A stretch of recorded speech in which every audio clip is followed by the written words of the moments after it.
Hello everyone and welcome to Edutap. आप सभी लोग देख रहे हैं हमारा स्थापना सीरीज का ये सेशन, जहां पर मैं आपके साथ जियोग्राफी के एक इंपॉर्टेंट टॉपिक को डिस्कस करने जा रहा हूं और फिर उस टॉपिक से जुड़े हुए कुछ एमसीक्यूज भी आपके साथ डिस्कस करने जा रहा हूं। फ्रेंड्स, हमारे एडुटैप के इस हिमाचल प्रदेश एडमिनिस्ट्रेटिव सर्विसेज के यूट्यूब चैनल के ऊपर हम लोग आप सभी के साथ हर मॉर्निंग 10 AM हर सुबह 10 बजे ये सेशन लेकर आने जा रहे हैं, जहां पर हम सभी static subjects starting from geography, economy, polity, history, environment, science and technology, ये सभी जो हमारे जीएस सब्जेक्ट्स हैं इनसे जुड़े हुए कुछ इंपॉर्टेंट टॉपिक्स आपके साथ डिस्कस करेंगे, ताकि हमारे आगे आने वाले प्रीलिम्स एग्जामिनेशंस के लिए जो हमारी स्टैटिक प्रिपरेशन है वो बेहतर होती जाए। और उन्हीं टॉपिक से जुड़े हुए कुछ एमसीक्यूज भी आपके साथ सॉल्व करके देखेंगे कि क्या हमने जो टॉपिक्स पढ़े हैं उनकी समझ हम लोगों को आ गई है, क्या उनको अप्लाई करके हम एमसीक्यू सॉल्व कर पा रहे हैं। राइट, आज के सेशन के अंदर हम लोग डिस्कस करने जा रहे हैं the topic of major climatic types. इस सेशन में हम ट्रॉपिकल क्लाइमेट्स को डिस्कस करेंगे, जो हमारे 3 ट्रॉपिकल क्लाइमेट्स हैं: tropical equatorial climate, tropical wet and dry that is savanna climate and tropical monsoon climate. Right, तो इन सभी क्लाइमेट्स को हम आज के सेशन में डिस्कस करेंगे और इसी तरीके से बाकी सभी स्टैटिक सब्जेक्ट्स में भी हर कंपोनेंट को छोटे छोटे वीडियोस में ब्रेक करके हम आपके साथ डिस्कस करने जा रहे हैं, ताकि बिना ज्यादा समय दिए हुए हमारी स्टैटिक सब्जेक्ट्स की रिवीजन और स्टैटिक कॉन्सेप्ट्स की रिवीजन होती रहे। ठीक है दोस्तों, इसी के साथ सेशन को स्टार्ट करने से पहले एक रिक्वेस्ट मैं आप लोगों से करना चाहता हूं कि अगर आपको इस वीडियो का कंटेंट पसंद आता है और आपकी प्रिपरेशन में इससे फायदा होता है, तो प्लीज हमारी इस वीडियो को लाइक करिए और शेयर करिए अपने दोस्तों के बीच में, और साथ ही साथ हमारे यूट्यूब चैनल को जरूर सब्सक्राइब करिए, ताकि ज्यादा से ज्यादा एस्पिरेंट्स हमारे साथ जुड़ सकें और हमारे इस कंटेंट का फायदा उठा सकें। और do not forget to join our telegram channel. इस चैनल का लिंक आपको नीचे डिस्क्रिप्शन बॉक्स के अंदर मिल जाएगा। इस टेलीग्राम चैनल को अगर आप ज्वाइन करते हैं तो हिमाचल प्रदेश एडमिनिस्ट्रेटिव सर्विस से जुड़े हुए जितने भी कंटेंट हम आप लोगों को प्रोवाइड करने जा रहे हैं, चाहे वो यूट्यूब पे इस तरीके के सेशंस जो हम आपके साथ ले रहे हैं, उसका फ्री पीडीएफ आप लोग डाउनलोड कर सकते हैं इस टेलीग्राम चैनल से। और इसी के साथ आपको और दूसरा जो भी कंटेंट है, चाहे वो हिमाचल की स्टैटिक सब्जेक्ट से जुड़ा हो या करंट अफेयर से जुड़ा हो या वो नेशनल लेवल के करंट अफेयर से जुड़ा हुआ हो, वो आपको हमारे टेलीग्राम चैनल के ऊपर फ्री ऑफ कॉस्ट मिलने वाला है। ठीक है दोस्तों, अब आज के सेशन को हम लोग स्टार्ट करते हैं सबसे पहले क्लाइमेट की बात करके। क्लाइमेट का मतलब क्या है? Climate is the long term average of weather, typically averaged over a period of 30 years. Climate एक किसी भी रीजन के ऊपर 30 साल या उससे ज्यादा समय के लिए जो मौसम का एवरेज है उसको हम क्लाइमेट बोलते हैं। ठीक है, so climate is the long term average of weather.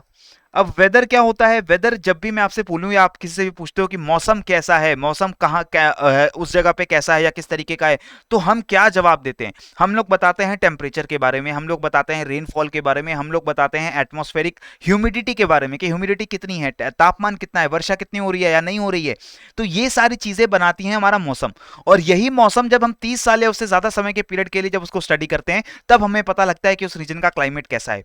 तो क्लाइमेट को डिटरमाइन करने के लिए सबसे पहले हम स्टडी करते हैं टेम्परेचर, ह्यूमिडिटी, हवा में कितना मॉइस्चर का कंटेंट है, वाटर वेपर का कंटेंट है, और इसके बाद एटमॉस्फेरिक प्रेशर कैसा है, हवा का दबाव कैसा है, किस तरीके से हवा का दबाव साल में चेंज हो रहा है, और प्रेसिपिटेशन किस तरीके की है, रेनफॉल या स्नोफॉल साल में कितनी बार होती है, कितनी होती है, साल के किस महीने में होती है। ये सारी चीजें मिलकर के किसी भी जगह के क्लाइमेट को डिटरमाइन करते हैं। डन हो गया है। इसके बाद अब हम एक एक करके सभी क्लाइमेटिक टाइप्स को स्टडी करेंगे। आज के सेशन में पहली 3 क्लाइमेटिक टाइप्स जो मैंने पिक की हैं, सबसे पहले हम बात करेंगे ट्रॉपिकल वेट क्लाइमेट की, जिसको हम ट्रॉपिकल इक्वेटोरियल क्लाइमेट भी बोलेंगे। Tropical equatorial climate. Now this kind of climate is found all around the equator. बिल्कुल इक्वेटर के पास 5 degree and 10 degree north and south के रीजन में आपको इक्वेटर के पास ये क्लाइमेट देखने को मिलता है। अगर मैं बात करूं कि इक्वेटर के पास ये किन किन कॉन्टिनेंट्स में क्लाइमेट आपको सबसे ज्यादा मैनिफेस्ट होता हुआ दिखता है, तो सबसे पहले साउथ अमेरिका के अमेज़न रेन फॉरेस्ट हमें पता है कि यहाँ पर लोकेटेड है। ये पूरा जो कोलंबिया, इक्वाडोर और ब्राजील, वेनेजुएला का रीजन है, यहाँ पर आपको इक्वेटोरियल क्लाइमेट देखने को मिलता है। इसके बाद हम बात करते हैं अफ्रीका की, सेंट्रल अफ्रीका।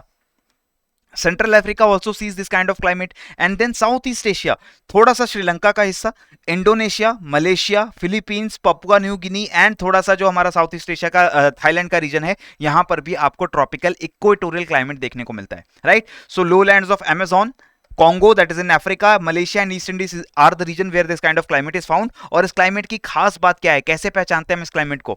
सबसे पहले इक्वेटर पे हमें पता है कि कोई विंटर सीजन नहीं होता है, नो विंटर्स।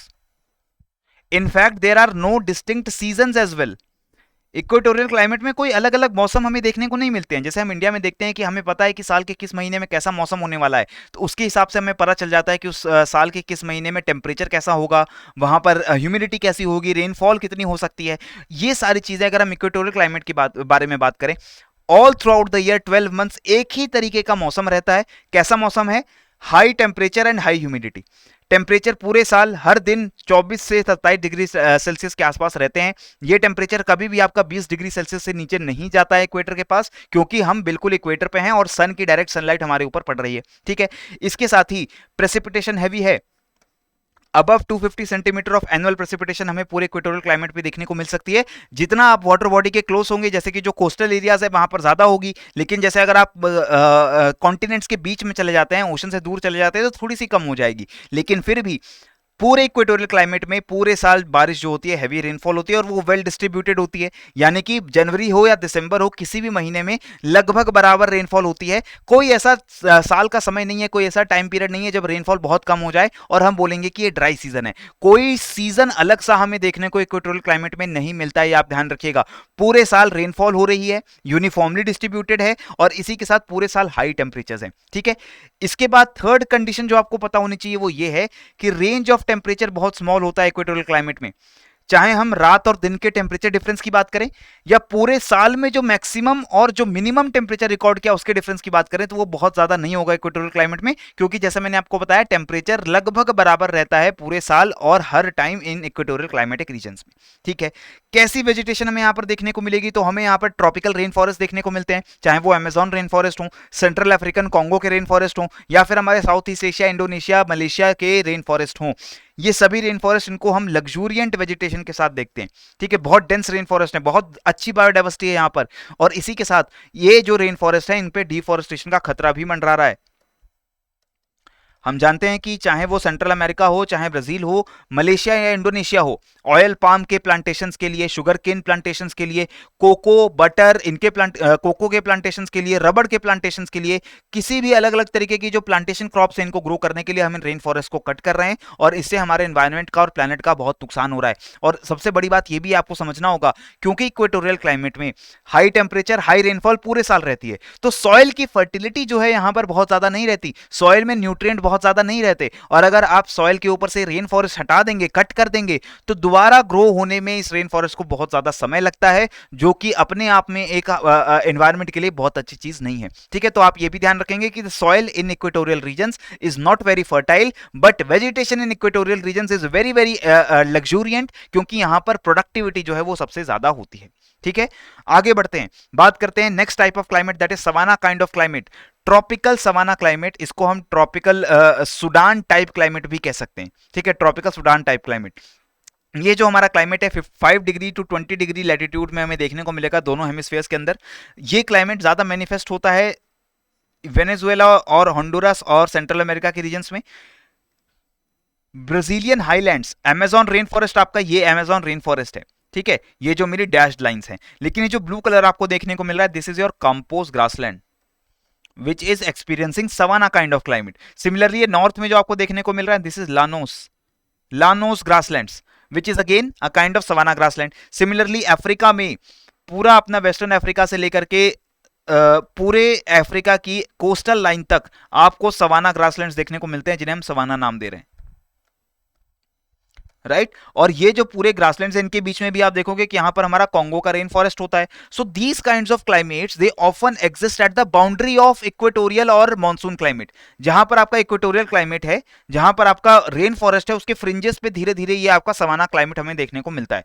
इंडिया में भी मेजर जो हमारा पेनिनसुलर रीजन है, वहां पर सवाना क्लाइमेट हमें देखने को मिलता है, क्योंकि यहां पर जो अभी मैं कैरेक्टरिस्टिक बताऊंगा तो वो आप देखोगे कि हमारे पेनिनसुलर इंडिया के साथ काफी मैच भी करती हैं। Same is also true for some parts of northern Australia as well as south east Asia. Right तो ये जो सवाना ग्रासलैंड्स हैं, सवाना क्लाइमेट है, इसकी क्या खास बातें हैं? सबसे पहले तो हाई एनुअल टेम्परेचर है। ट्रॉपिकल क्लाइमेट्स आप कोई भी उठा लीजिए, चाहे वो हमारा इक्वेटोरियल हो, चाहे वो सवाना हो, चाहे मॉनसून हो, उसमें टेम्परेचर हाई ही रहेगा। ट्रॉपिकल का मतलब यही है। तो ट्रॉपिकल सवाना क्लाइमेट के अंदर temperatures will be high through out the year. 24 degree Celsius से 27 डिग्री सेल्सियस के बीच में टेम्परेचर रहेगा। लेकिन अलग बात यहां पर क्या आती है, सबसे पहले टेम्परेचर में फ्लक्चुएशंस होंगे। साल के कुछ समय टेम्परेचर थोड़ा कम रहेगा और साल के कुछ समय टेम्परेचर रिलेटिवली ज्यादा रहेगा। तो हम कह सकते हैं कि समर और विंटर सीजन अलग अलग हमें देखने को यहां पर मिल सकते हैं। Similarly rainfall ranges between 100 centimetre and 150 centimetre. बारिश जो होनी है वो 100 से 150 सेंटीमीटर के बीच में वेरी करती है डिपेंडिंग अपॉन द लोकेशन। तो यानी इक्वेटोरियल क्लाइमेट के कंपैरिजन में यहां पर कम रेनफॉल होगी। और इसके साथ यहां पर डिस्टिंक्ट सीजन है, अलग अलग सीजन है। एक सीजन हमें देखने को मिलेगा जो ठंडा है और ड्राई है। ठंडा का, कूल का मतलब क्या हुआ, रिलेटिवली कूल, यानी कि टेम्परेचर थोड़ा सा 18 डिग्री सेल्सियस तक टच कर जाएगा, लेकिन रेनफॉल यहां पर कम हो जाएगी। ठीक है। और साल का दूसरा हिस्सा जो है वो वार्म रहेगा जब हाई टेम्परेचर्स रहेंगे, और रेनफॉल जो है वो ज्यादा होगी, वेट समर होगा। ठीक है। अब last characteristic, extreme diurnal range of temperature. दिन और रात के टेम्परेचर में काफी डिफरेंस देखने को मिलता है सवाना क्लाइमेट में, ये इसकी सबसे खास बात है। तो इक्वेटोरियल और सवाना क्लाइमेट में डिफरेंसेस क्या हो गए? सबसे पहले इक्वेटोरियल क्लाइमेट में कोई सीजन नहीं था अलग, यहां पर सवाना में सीजन देखने को मिलता है। सवाना क्लाइमेट में रेनफॉल का भी एक मैक्सिमम टाइम होता है, एक मिनिमम टाइम होता है, एक रेनी सीजन होता है, एक ड्राई सीजन होता है, और एक वार्म सीजन होता है, और एक कूल सीजन होता है। ठीक है। तो जो वार्म और रेनी सीजन है वो एक साथ आते हैं सवाना में, और कूल और ड्राई सीजन भी एक साथ आते हैं सवाना में।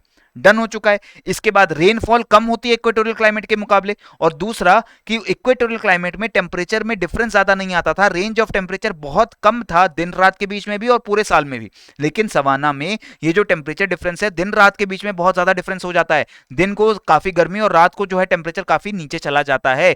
लेकिन साल भर की बात करें तो साल भर में भी टेम्परेचर जो है फ्लक्चुएट करता है, उसके बीच में बहुत ज्यादा डिफरेंस साल में देखने को नहीं मिलता है। क्लियर हो चुका है। नेक्स्ट, अब हम बात करते हैं वेजिटेशन कैसी है सवाना क्लाइमेट में। तो सवाना में आपको ज्यादातर ग्रासेस देखने को मिलती हैं, ग्रासलैंड्स देखने को मिलते हैं, और इसका कारण क्या है? Scarcity of water.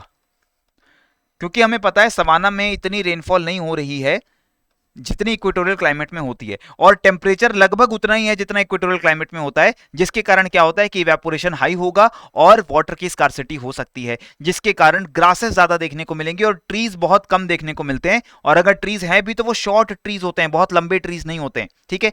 Deciduous trees ज्यादा हमें देखने को मिलते हैं बिकॉज वो ड्राई पीरियड्स के टाइम पर अपनी जो लीव्स है उनको शेड करके वाटर कंजर्व कर सकते हैं। सभी डेसिडुअस ट्रीज थोड़े ड्राई एरियाज में सर्वाइव करने के लिए ज्यादा बेटर अडेप्टेड होते हैं। तो हमें deciduous trees and majorly grass communities देखने को मिलती हैं।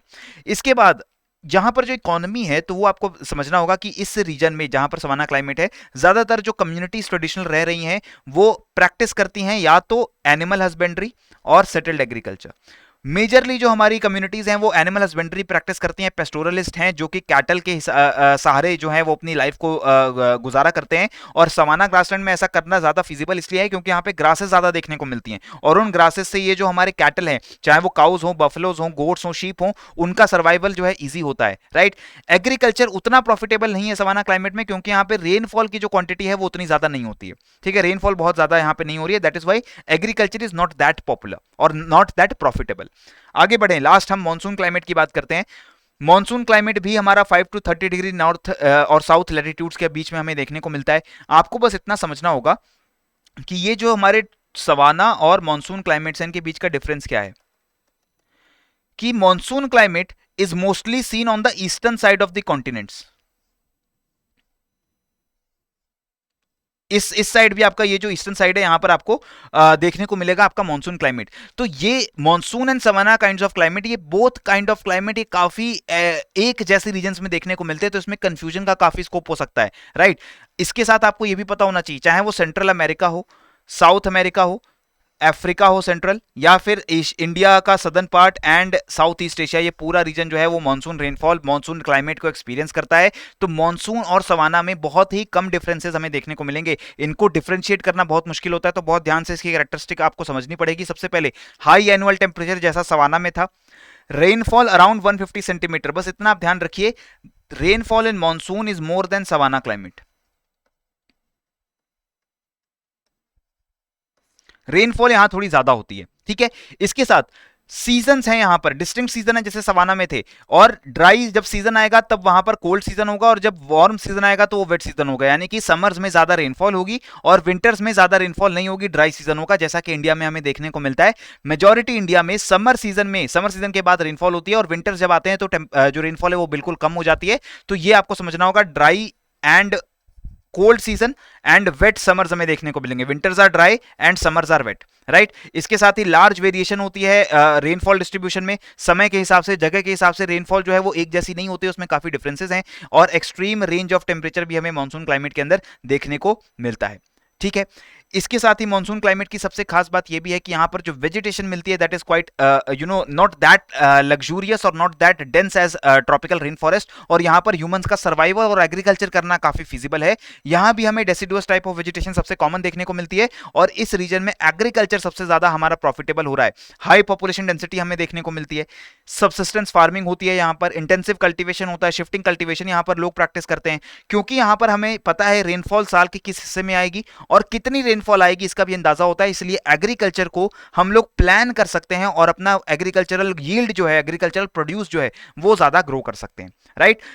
Cattle ranching, sheep rearing is not as profitable as in temperate regions, ये उतना प्रॉफिटेबल यहां पर नहीं है, बिकॉज यहां पर हाई टेम्परेचर्स हैं और आपकी ग्रासलैंड्स जो हैं, ग्रासेस जो हैं, उनकी थोड़ी कमी है, यहां पर डेसिडुअस ट्रीज ज्यादा देखने को मिलते हैं, क्योंकि वाटर की अवेलेबिलिटी थोड़ी बेटर है as compare to savanna climate, ठीक है।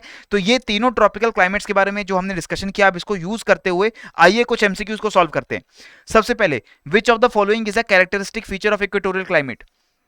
इक्वेटोरियल क्लाइमेट का characteristic feature, basic feature, main feature क्या है? Option A, distinct rainy season, एक अलग से रेनी सीजन देखने को मिलेगा इक्वेटोरियल क्लाइमेट में। बिल्कुल गलत बात है, पूरे साल यूनिफॉर्म काइंड ऑफ रेनफॉल होती है। Option B, heavily leached soils, yes ये बिल्कुल सही है, पुअर फर्टिलिटी की सॉइल्स हमें देखने को मिलती हैं इक्वेटोरियल क्लाइमेट में, right. C option, seasonal reversal of winds, ये मॉनसून क्लाइमेट का कैरेक्टरिस्टिक फीचर है। साल के 6 महीने एक डायरेक्शन में विंड ब्लो करना और बाकी 6 महीने दूसरे डायरेक्शन में विंड ब्लो करना, south west monsoon, north east monsoon, ये मानसून की कैरेक्टरिस्टिक है। और डी ऑप्शन तो ऑटोमेटिकली रॉन्ग हो गया, करेक्ट आंसर बनेगा ऑप्शन बी, राइट। आगे बढ़े तो बहुत सिंपल क्वेश्चन है, कैरेक्टरिस्टिक फीचर आपको आइडेंटिफाई करना था। नेक्स्ट क्वेश्चन में आपको एक डिस्क्रिप्शन दी गई है और इस डिस्क्रिप्शन को पढ़ के आपको पहचानना है कि कौन से क्लाइमेट की यहां पर बात हो रही है। डिस्क्रिप्शन में क्या लिखा है? ईच डे इज मोर और लेस द सेम, हर दिन लगभग बराबर है, ठीक है, कम ज्यादा करके थोड़ा सा बराबर हो जाता है हर दिन। हर दिन अगर बराबर है तो यहीं से आप समझ जाइए कि यहां पर नो सीजन्स आर देयर, वरना कोई भी दूसरा सवाना क्लाइमेट हो या मॉनसून क्लाइमेट हो तो वहां पे हर दिन बराबर नहीं है। जरूर आपको साल में एक ऐसा सीजन मिलेगा जब टेम्परेचर कम होंगे और साल का ऐसा सीजन होगा जब टेम्परेचर ज्यादा होंगे, ठीक है। तो ये मुझे अभी लग रहा है कि इक्वेटोरियल क्लाइमेट की शायद यहां पर बात हो रही है। आगे पढ़ लेते हैं। आगे लिखा है, morning is clear and bright with a sea breeze. As the sun climbs high in the sky, heat mounts up, dark clouds form, rain comes with thunder and lightning.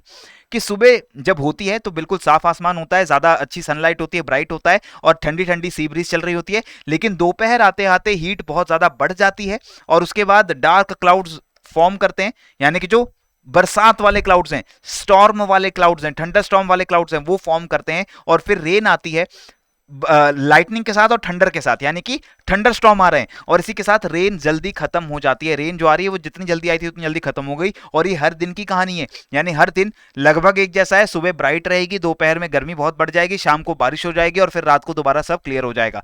तो ये जो पूरा कैरेक्टरिस्टिक है ये हमारी ऑप्शन बी इक्वेटोरियल क्लाइमेट की characteristic है, क्योंकि इक्वेटर पे हम रह रहे हैं, बहुत ज्यादा गर्मी होती है इक्वेटर पे, जितनी ज्यादा गर्मी होगी उतना ज्यादा इवेपोरेशन होगा। इवेपोरेशन और गर्मी दोनों मिलकर क्या करेंगे कि हवा को बहुत तेजी से ऊपर उठाएंगे और वहां पर क्लाउड फॉर्मेशन होगी, थंडर क्लाउड फॉर्मेशन, और उससे होगी रेनफॉल, हैवी रेनफॉल बहुत छोटे टाइम के लिए, और ये हर दिन की कहानी है इक्वेटोरियल क्लाइमेट में, राइट। आगे बढ़े, थर्ड क्वेश्चन की बात करते हैं। The conditions of high moisture and high temperature do not coexist in which of the following climatic regions, कि इनमें से किस रीजन के अंदर हाई टेम्परेचर और हाई मॉइस्चर एक साथ नहीं होता है। हाई टेम्परेचर यानी समर, हाई टेम्परेचर यानी समर एंड हाई मॉइस्चर यानी रेनी सीजन। तो इसमें से किस क्लाइमेट में समर और रेनी सीजन बिल्कुल अलग अलग रहते हैं, यानी रेनी सीजन जो है वो विंटर के साथ आता है, राइट। तो यहां पर ऑप्शंस क्या दिए गए? Savanna, equatorial, monsoon, Mediterranean. Equatorial में हमें पता है कि कोई ऐसा कंडीशन नहीं है जब अलग अलग सीजन होते हो, सारे सीजन इक्वेटोरियल में सेम होंगे और इक्वेटोरियल में हाई टेम्परेचर हमेशा देखने को मिलेगा, हाई मॉइस्चर हमेशा देखने को मिलेगा, ठीक है। सवाना और मॉनसून में क्या कहानी थी? सेम कहानी थी सवाना और मॉनसून के अंदर, दैट हाई टेम्परेचर जब होगा उसी टाइम आपकी रेनी सीजन भी आएगा और हाई मॉइस्चर आपको देखने को मिलेगा, और ये चीज हम यहां पर पढ़ चुके हैं, राइट। सो भले हमने मेडिटेरेनियन क्लाइमेट को भी डिस्कस नहीं किया है, but still we can see that all the three options A B C are wrong, और हमारा करेक्ट आंसर बनेगा ऑप्शन डी, मेडिटेरेनियन। ठीक है, Mediterranean is the correct answer here, क्योंकि मेडिटेरेनियन में जो विंटर सीजन है वहां पर रेनफॉल होती है, right. So correct answer becomes option D.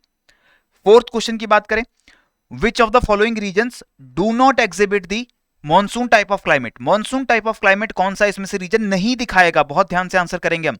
Central America, central Australia, south Asia, southern Europe. अब हमने पढ़ा है कि जो सेंट्रल अमेरिका है, होंडुरास, कोस्टारिका, मेक्सिको का सदर्न पार्ट, वेनेजुएला, यहां पर मॉनसून क्लाइमेट है। साउथ एशिया, इंडिया यहां लाई करता है, मॉनसून क्लाइमेट है। तो ऑब्वियसली 1 और 3 ये हमारा आंसर नहीं हो सकते, पहली बात। ठीक है, जिस भी ऑप्शन में 1 है या 3 है उसको एलिमिनेट कर देंगे, तब भी हम करेक्ट आंसर तक पहुंच जाएंगे। Correct answer is option B 2 और 4, क्योंकि सेंट्रल ऑस्ट्रेलिया में बिल्कुल आपको डेजर्ट टाइप ऑफ क्लाइमेट देखने को मिलता है। ऑस्ट्रेलिया का जो सेंटर है वो बिल्कुल डेजर्टिफाइड रीजन है, डेजर्ट टाइप ऑफ क्लाइमेट है वहां पर। ठीक है, सदर्न यूरोप में आपको कैसा क्लाइमेट मिलता है, मेडिटेरेनियन। फेमसली मेडिटेरेनियन क्लाइमेट ही बना है मेडिटेरेनियन सी के ऊपर, जो कि साउथ यूरोप में आपको देखने को मिलती है। तो इस वजह से यहां पर करेक्ट आंसर क्या बनेगा, ऑप्शन बी 2 और 4 ओनली, क्योंकि यहां पर हमसे पूछा गया था कि कहां पर मानसून क्लाइमेट नहीं देखने को मिलेगा। ठीक है, लास्ट क्वेश्चन की दोस्तों अब बात करते हैं। यहां पर हमें 4 स्टेटमेंट्स दी गई हैं और हमें करेक्ट स्टेटमेंट्स को आइडेंटिफाई करना है। एक एक करके स्टेटमेंट रीड करते हैं और जो करेक्ट स्टेटमेंट है वो हमारा आंसर बनेगी। Statement 1 says climate is the long term average of weather typically averaged over a period of 10 year. कि climate long term period average है, 10 साल के अंतराल पे जो मौसम का डिफरेंस है उसको हम मेजर करके क्लाइमेट मेजर करते हैं। हमने अभी पढ़ के आए कि ये 10 साल से ज्यादा का टाइम पीरियड होता है, 30 ईयर्स या उससे भी ज्यादा। ठीक है, 30-40 ईयर्स का टाइम पीरियड लेकर चलते हैं हम वेदर मेजर करने के लिए, सॉरी क्लाइमेट मेजर करने के लिए। तो हमारी पहली स्टेटमेंट ही मुझे यहां पर गलत दिखाई दे रही है। आगे बढ़े, सेकंड स्टेटमेंट देखते हैं। Tropical wet and dry climate is also known as savanna type और सुडान टाइप क्लाइमेट। कि सवाना टाइप क्लाइमेट और सुडान टाइप ऑफ क्लाइमेट भी नाम दिया जाता है वेट एंड ड्राई क्लाइमेट को। This is very very much correct, very much correct. ठीक है, थर्ड आंसर देखते हैं। Fertility of top soil in rain forest region is very poor. Yes, मैंने आपको बताया हेवीली लीच सॉइल्स हमें देखेंगे इक्वेटोरियल क्लाइमेट में, रेन फॉरेस्ट क्लाइमेट में, और वहां पर टॉप सॉइल की जो फर्टिलिटी है वो बिल्कुल कम होगी। और फोर्थ स्टेटमेंट क्या है कि monsoon climate receives high annual rainfall with minimal spatial variations. High annual rainfall होती है मॉनसून में मिनिमल स्पेशियल वेरिएशन के साथ, यानी कि बहुत कम डिफरेंसेस होते हैं स्पेस या जगह के हिसाब से। रेनफॉल में बहुत ज्यादा डिफरेंस नहीं होता है, मिनिमल वेरिएशन है। तो हम जानते हैं कि मॉनसून में जगह के हिसाब से बहुत ज्यादा रेनफॉल में चेंज आता है। अगर आप कोस्ट के बहुत पास हैं तो बहुत अच्छी रेनफॉल होगी, कोस्ट से अगर दूर चले गए तो बहुत कम रेनफॉल होगी। अगर आप माउंटेन्स के पास हैं तो वहां पर जो भी अगर मॉइस्ट हवा आती है तो वो रेनफॉल कर सकती है, लेकिन अगर आपके आसपास कोई माउंटेन नहीं है, कोई माउंटेन रेंज नहीं है, तो रेनफॉल होना बहुत मुश्किल है। ठीक है, तो करेक्ट आंसर यहां पर क्या बनेगा, ऑप्शन बी 2 और 3 only, these only 2 statements are correct. Right, so I hope आज के इस डिस्कशन से जो हमारा ट्रॉपिकल इक्वेटोरियल, ट्रॉपिकल मानसून और ट्रॉपिकल सवाना क्लाइमेट है, इसको जुड़ी हुई आपको काफी चीजें जो है क्लियर हुई होंगी, रिवीजन आपकी हुई होगी, और ये एमसीक्यूज भी आप लोगों की तैयारी में आपको आपकी मदद करने जा रहे हैं। इसी तरीके से एडुटैप के चैनल पर हर सुबह 10 बजे हम आपके लिए ऐसे सेशंस लाते रहेंगे। हमारे साथ जुड़े रहिए, और अगर आपको वीडियो पसंद आए तो इसको जरूर लाइक करिए और हमारे चैनल को भी सब्सक्राइब करिए और शेयर करिए अपने दोस्तों के बीच में, ताकि ज्यादा से ज्यादा लोग भी हमारे साथ जुड़ सकें। ठीक है दोस्तों, सो इसी के साथ आज का सेशन हम यहां पर ओवर करते हैं, and I thank you all for joining in this particular session. इसी के साथ मैं आपको ये बता दूं कि सिविल एडुटैप का ये जो हमारा कॉन्टैक्ट नंबर है, इसको आप कॉन्टैक्ट कर सकते हैं कभी भी किसी भी क्वेरी से। अगर आपको कोई भी क्वेरी है हिमाचल के एग्जाम से जुड़ी हुई या फिर हमारे कोर्सेज से जुड़ी हुई, आप कॉन्टैक्ट कर सकते हैं, या फिर hello@edutap.co.in पे मेल भी ड्रॉप कर सकते हैं। ठीक है दोस्तों, तो चलिए पढ़ते रहिए, बढ़ते रहिए। जय हिंद एंड जय भारत।